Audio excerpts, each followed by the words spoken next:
Good morning, good afternoon, and good evening. This is Ray of Light, and I am here to enlighten you. Have you ever wondered what it's like to be blind? Let's try something out for a second.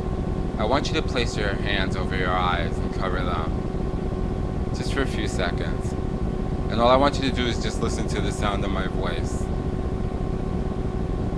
Now tell me, what do you see? You see darkness, obviously, black, or you probably see the little circular patterns, square patterns, whatever it is you see when you close your eyes. Can you just imagine what it's like to just hear my voice and not really identify who I am, at least my appearance?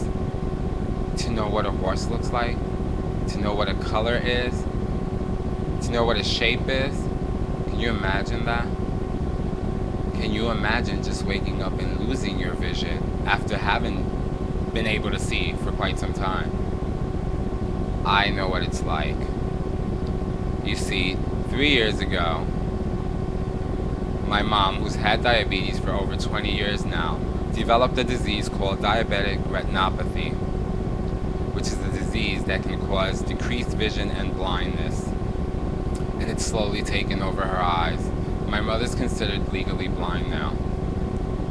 I must admit it was overwhelming to have her face that. It kind of saddens me sometimes that she has to go through that. We all don't know what happens to us at times. We don't control our destinies. We don't know what to expect as we get older. Obviously there's going to be ailments since our body is progressing at a slower rate. Can you imagine someone who can't place the face of a person they've never seen? Can you imagine how frightening that would be?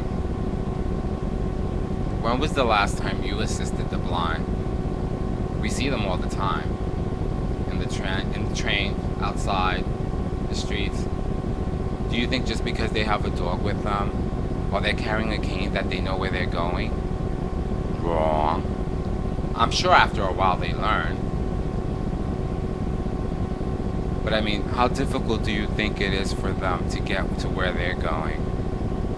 And how important is it for you to get to where you're going when you see that blind woman or child or boy in the street?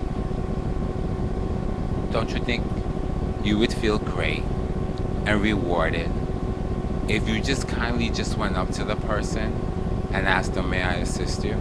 It's as simple as that.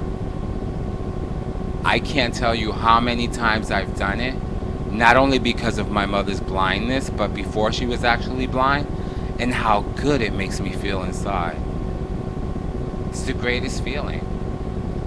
Because at least I know I'm going to take the memory of knowing that I was compassionate enough to take the time to assist someone who needed my help. And come on, let's face it, we all need help sometimes, don't we? In our own lives? I bet you do. My lesson here today to you is to just be a little compassionate to those that are handicapped. They need assistance too. Would you just rather go to work and rush because you're going to lose time or you're going to be late? Or would you just rather help the person out in the street? I'll take the latter of the two. There's a proverb that I heard somewhere in the Book of Enlightenment. I have several books of enlightenment. I like to keep clarity of mind. And in this Book of Enlightenment, it indicates kindness is greater than law. What do you think that means? I'll let you just ponder it for a while. I'm not going to answer the question. You're obviously going to make your own judgments on what you feel is what it means. And I'm kind of a little nervous right now, and yet I'm only talking through a camera. But my point is, take the time to assist those that need help. It'll reward your heart, and it'll make your soul feel good. Currently now, my mom attends the Helen Keller School for the Blind, and I've gone to assist them. And I have met the most beautiful people in there. People who have lost their vision, people who have never seen it all. I mean, my mom has one of many friends, John. John has always been blind. Can you believe John is a photographer? He touches objects and he's able to take photos. And he's really good at it. They're really funny too, everyone at the school. I'm kind of shocked that they don't have more assistants. I mean, there are a lot of people there working, but there isn't much assistance as far as taking them on trips and such.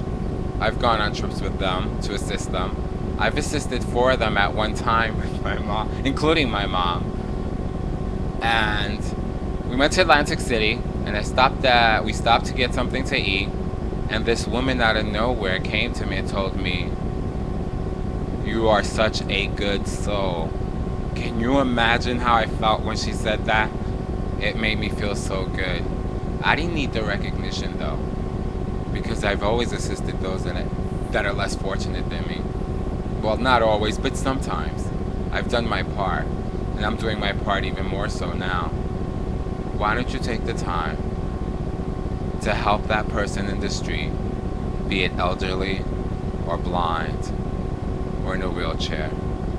And don't let it get you frustrated just because you can't get to where you need to get to, because someone needs assistance and they're taking up your time.